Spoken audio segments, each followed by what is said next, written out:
This is nice because we're about an hour and a half northeast of North Bay. You can actually drive to the landing, and then you're picked up by one of the boats from Red Pine Lodge, or you can bring your own boat like we did. You go across a small lake and then around a dam, and you're here on Lady Evelyn Lake, which is an amazing system.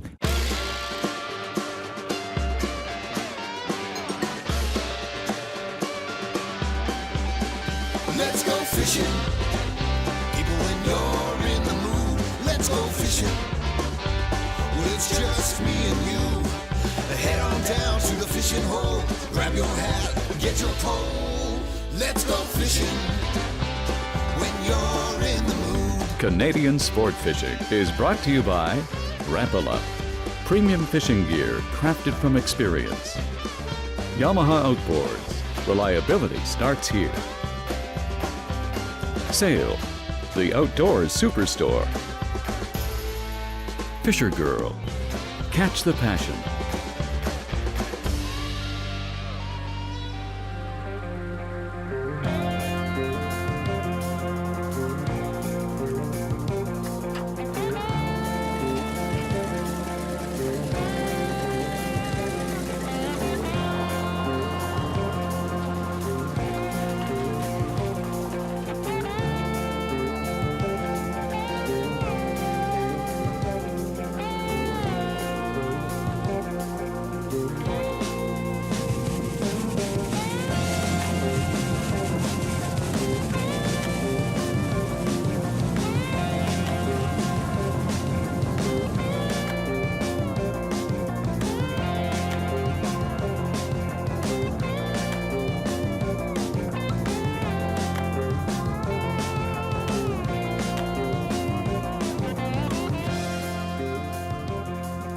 You know, we started this morning at 5:30, and let me tell you, it was a little nippy. We had a lot of mist rising up off the water.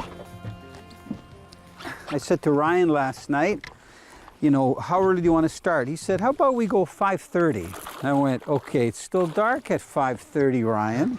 But he said, but we got to run a bit of ways to get to the spot that he was getting these bass on. So this is nice. Ryan just lost a nice fish a few minutes ago. Lift him up, Ryan. Show the viewers how beautiful they are. We got that nice goldy sun shining on you. Yeah, you know what? That's a new topwater that I think is called a wrap pop. So I know you're partial to using smaller topwaters, right? I'm actually using the Rapala Skinner pop. A little bit smaller. I find I've been having better luck on those. Nice and healthy. Eh? What do you think they're feeding on? Bait fish? They got to be, right? They're not bait frogs fish, and stuff. there's a lot of crayfish in here as well. Okay. So, Neat. not bad. Good start. Yeah. Okay. Well, let me get this out while you release them. Perfect. All right. Let this beauty go. So Italo, let me show you how I've been working this Rapala Skinner pop.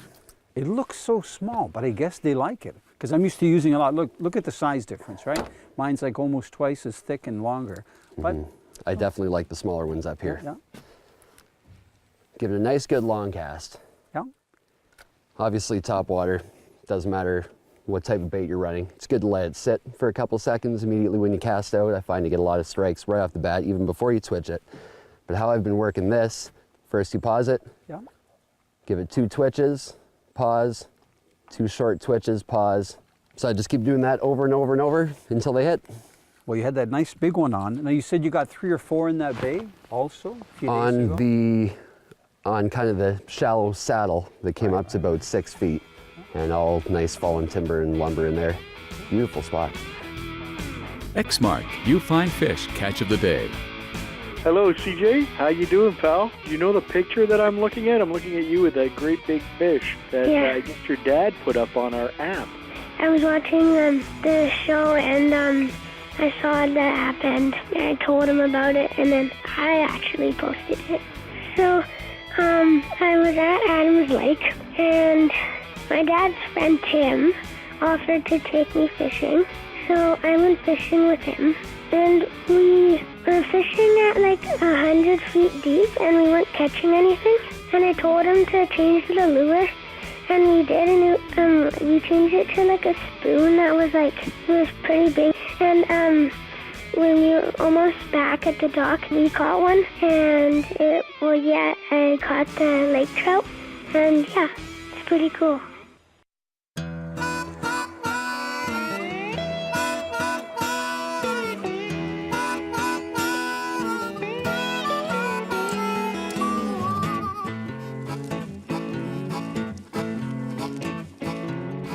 You caught me by surprise. I don't know about you, Barb. Yeah. I think, yeah, Ryan's going to do the net job. Ryan, you're such a good guide. How many fish do you think you net a season? Oh. A few hundred, thousands? If I had $1 for every one, I'd be a rich man, that's for sure. Barb, that was perfect. Oh, You thank went you. for the front hook, Yeah. the way you hooked them.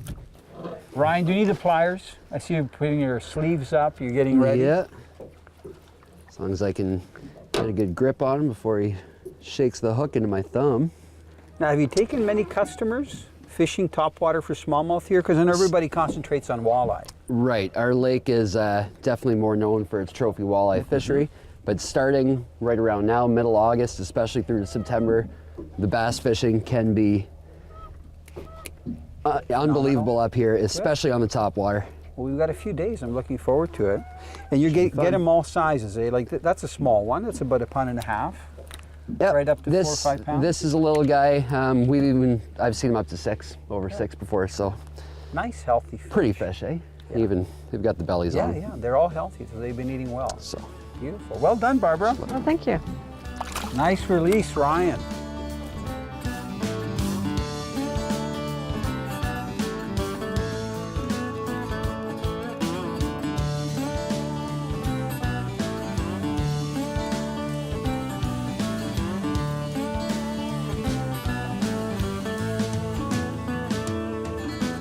You know, electronics is such an important part of fishing, especially when you're looking for things that attract fish, like smallmouth bass here at Lady Evelyn Lake in August. If you watch the sonar here, we're in about 25 feet of water, and watch the bottom come up.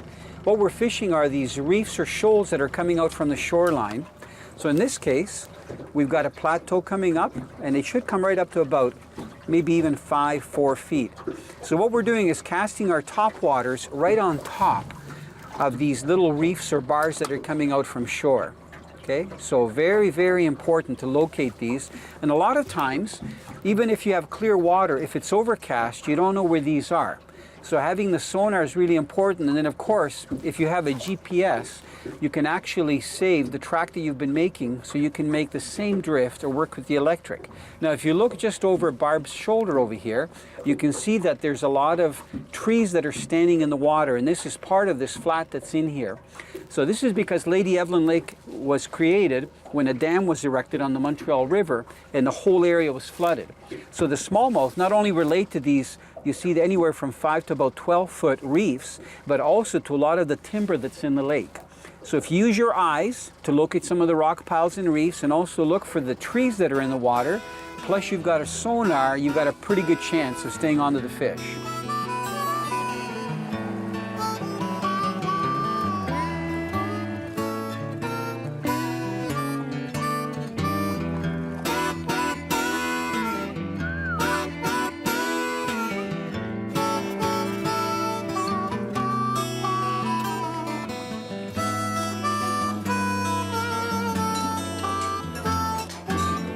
Way to go, Ryan. that's a good fish. Okay, I'm gonna get the net. Did you see that, Barb, the way he came up? I saw the hook set. He looked like a giant trevally in salt wire. Boom! Nice fish. Look at you, making sure your drag is set right. I saw you let off a little bit. You should talk to the viewers. Tell them that tip when the fish is close in case it runs. Or if it's going under the boat like this, Yeah, keep just your let rod off the drag out a and little bit. low. Yeah. Now You'll want- notice how gentle Ryan's being with this fish. He's not like cranking it right up to the tip of the rod and trying to get it in. You've had a little bit of experience with these brawly smallmouths, eh? He likes the shade of the boat right now, I'm thinking. Yeah. Oh, yeah, yeah. They'll There go he for is. cover. A little closer. Beauty. Tournament net job. Good fish. You know what? He ate it rear end first. I thought he was bigger the way he took it. You know why I think he took it that well? Why is that? Remember my theory that when it's a little choppy, they can't really make it out all the detail, so they take a real rip at it. as can. opposed to going up to it, looking at it in that still water, and they kind of go behind it, look at it, maybe do a little bit of the suck under instead of the whack. So that was great. Those hooks on the skitter pop, like you were talking about, those things, once a fish actually grabs my lure, I have lost very few fish on the topwater. Here, you They hold stuck 'em while I every take time. the other Just like hook a out. line Yeah. around the fin here. Look how fat he is. You got him? I got him. You sure? Very Okay. sure. Beautiful. Now, do you ever use topwaters in tournaments? Probably not. It's too late in the year. I never have. All October, my November? tournaments are October, November. Yeah.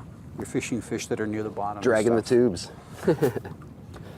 So these smallmouth just turn on like this on top here at Red Pine, mostly like in August. You Yes, don't get them like this starting in July. not nearly as good. And you know what? September I find is even better on Good the topwater. fish. Beautiful fish. Very healthy. Should we let her swim away? Oh yeah. Here, put it in the net. Let it revive a little bit. Mwah. Yeah. You got slime all over. That's You good. gonna wipe that off? There you go. You hold it. Beauty. Now the water, I don't remember the water being so clear. I guess Lady Evelyn is pretty clear water. Quite a clear lake, yes. So he should be ready here. We're just going to get him out of the net. And because it's a shallow mesh, come here. Are you ready to go? You like how I netted him just to make sure he's got his energy? He's right on top. Look at that. Perfect. Beautiful. Now, you know, normally, Ryan, when I'm using topwater, especially if it's choppy, I go with slightly bigger ones because I think the more action on top, the better. But you have a preference for the smaller size. That's the number 5, right? Yes. Skitter pop. You can see it here. And you know what I like? I don't know if you did this intentionally. Why this color?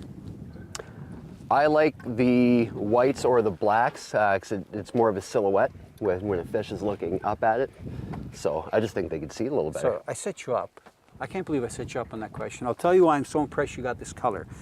This looks like a minnow. So, you know, when you fish topwaters, a lot of people use like a bullfrog color or something that represents something that's on top. Well, guess what?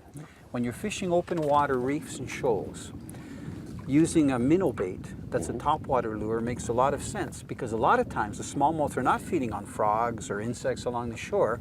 They're busting up bait fish. Right. And they can see if it looks like a struggling bait fish. So even the ones that we have are silver color. That's why Barb's got that color on. I've got a silver minnow color. So a lot of people don't realize that. Sometimes bullfrog will work out in the open, but I think the best is to use something that looks like a bait fish. Right. Fisher girl! Catch the passion! I like to catch big fish, and when I catch big fish, I need a big fishing rod. This here is a big water outfit made by Fisher Girl. You know, there's a big difference between using a heavier action rod and a medium action. You can see on this particular blank that it's much thicker. So you have a lot more spine if you're fighting a big fish. The nice thing about this reel too is that it has a larger spool so you can use heavier line, and it has a larger front disc drag, which puts more pressure on the fish. If you're planning on hooking large fish, you should be using the right outfit. Closed captioning is brought to you by Naden Boats, Canada's finest aluminum boats. There are certain times of the year when surface lures can work extremely well for both largemouth bass and smallmouth bass. In some cases, outproduce any subsurface lures. Now, some of the oldest topwater lures are referred to as poppers. A couple of modern poppers are the ones that I'm holding up in my hand. The one in my left hand is called a skitter pop because when you pull it, it actually skitters along the surface, and because it has that concave front, it actually pushes water ahead, sometimes 2 or 3 inches. So it's very good to use, especially if the water's a little bit choppy on top. The one in my right hand is brand new, and it's from X-Rap, and it's called the X-Pop. And you can see that instead of having a lip like the skitter pop here on the left, it actually just has a concave front with big bright eyes. The most important thing with both of these poppers is that when they're sitting in the water, they hang down at about a 45-degree angle. So that's very important as opposed to the poppers laying horizontally on the surface, because when they hang down below the surface, it gives the fish a much better chance to actually inhale the back of the lure or the whole lure instead of hitting it right on the surface. That way you hook more fish.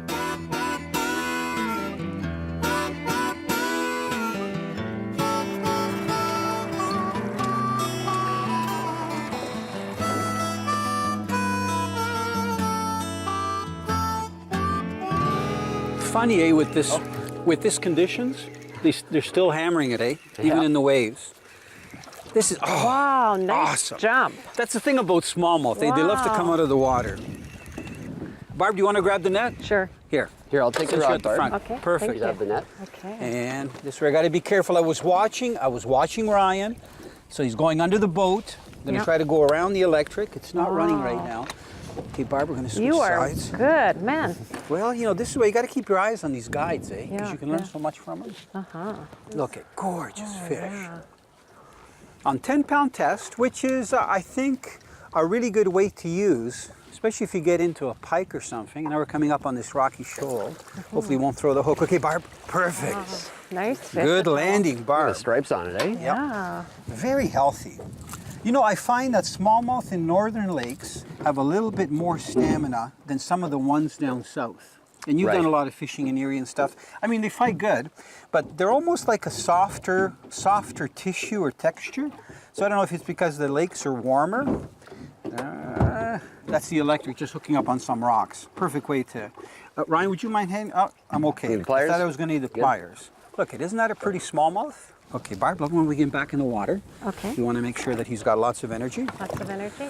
Yeah. You know what? They're so hardy that even though we had him out of the water to talk about him, Barb, Yes. I think you're going to see in a second he's going to right himself and just swim right out of the net. Look at that. Beautiful sun. There he Look goes. at gorgeous or what?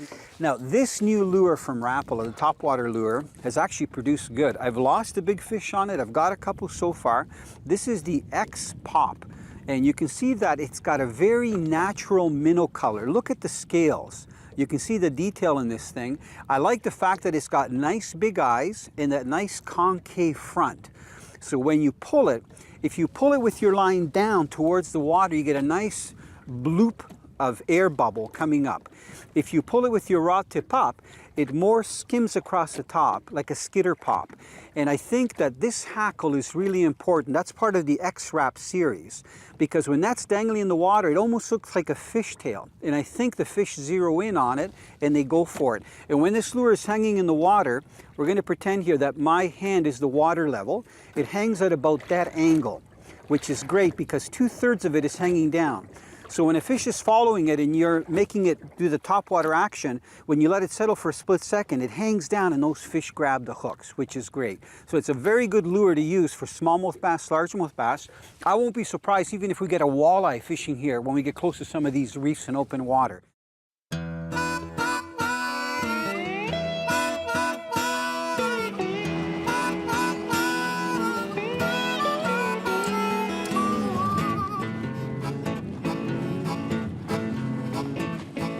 I really enjoy fishing with kids, whether it's my own grandkids or going to kids fishing events where I can teach them how to do rigs and so on, or doing fishing features with kids.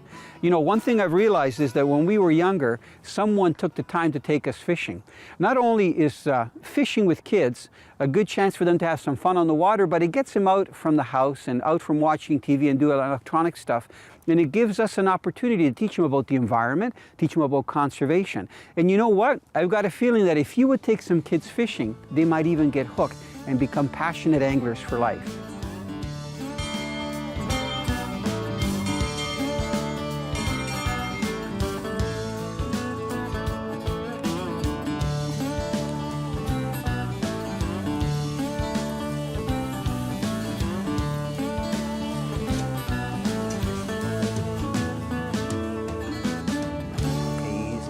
Wait and see.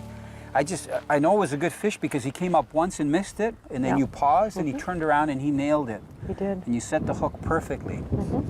Try to guide him right towards Ryan, and yes! Oh, nice Yes! fish. Good Popped one. out. Wow. Okay, bring him Grab up. that. All right, Ryan. Beautiful. He just threw the hook to Barbara. Look at this. Nice fish. You did great, Barb, because you missed it the first time. You know what? That's a chunky fish. I'm guessing he's between 4 and 5 pounds. Yeah, for Isn't sure. that a gorgeous smallmouth? Right here from Red Pine Wilderness Lodge, and we're getting him on topwaters. It's the middle of the day, it's about 2 o'clock, and the neat thing is that we started here this morning, but it was cold, and I think because the water temperature warmed up a little bit on the surface, these larger fish are becoming active. So you can catch your share of walleye, enough to have some fresh fish for shore lunch, then you can have some fun here fishing for these smallmouth, and August is one of the best months for them. What a gorgeous fish. Okay, Barbara, Yes. You know what? We're going to measure it. How long do you think he is, Barb? I think he's 19 and a half. You know what? He's 19. Wow. He's a good fish. Jeez. That's a very good fish. Well done, hon. You know what? We're going to get him back in the net.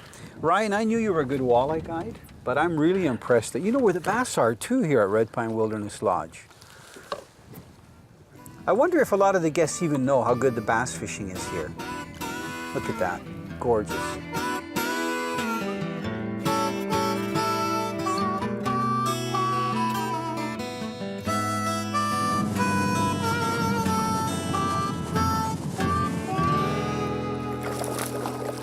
Nice smallmouth. You know, we've had a little bit of windy weather and we still have caught nice smallmouths using topwaters. Today we've got a perfect day for it, and we have been fishing so many beautiful shoals and these standing trees and stumps that are in the water. You can appreciate how clear the water is here. We're probably talking about, I'm guessing, a silt bottom here, Ryan, because you can see how dark it is. Oh, yeah. Boy, these fish are so thick. They remind me of like the springtime smallmouth that we get like on Lake Erie, pre-spawn. Gorgeous, look at that. There we go. Beautiful. If you can swing that net up here, Ryan. I'm just going to show the viewers how this guy grabbed it. He's got that one hook at the front. Isn't that a gorgeous smallmouth? Nice fish. Get the other hook out. Look at that. But look at his belly. They're so chunky. So you can see they've been eating, I don't know if it's been crayfish. What do you think their main diet is this time of the year, Ryan? Yeah, mostly crayfish, but lots of different minnows in here as well. And you see that X-Wrap pop that I'm holding up. It's about 3 to 4 inches long. It just seems to be the right size. The bigger fish are going for it, but I've caught some small, like I'm talking 6, 8 inch smallmouth out in 15 feet of water. And I think they go for that hackle. So I don't know if they think it's an insect or just a small fish hanging down in the water, but it just seems to really be doing the trick. What a gorgeous fish. Nice smallmouth. See if I can suspend him for a minute there. Man, they are so thick, and you know what? Their backs blend in with the water so well. I got a feeling he's going to take off. Come on. He's just trying to get his balance here. They're so thick. They're beautiful fish, but you know what? I think it should be a live release fishery. Don't you think so, Ryan? Absolutely, especially fish that size. Yeah, and bigger. I know you've gotten some that have been like 5 or 6 pounds. That's right. Beautiful. There he goes. Canadian Sport Fishing is brought to you by Suffix, the world's most hardcore fishing line. Yamaha Outboards, reliability starts here. Sail, the outdoors superstore. Fisher Girl, catch the passion. Okay, so there's a good tip. If you're fishing off the shorelines, when you're using topwater, use some of the colors that look like bait fish. Whether it's the gold black, silver black, you know, that look like shiners.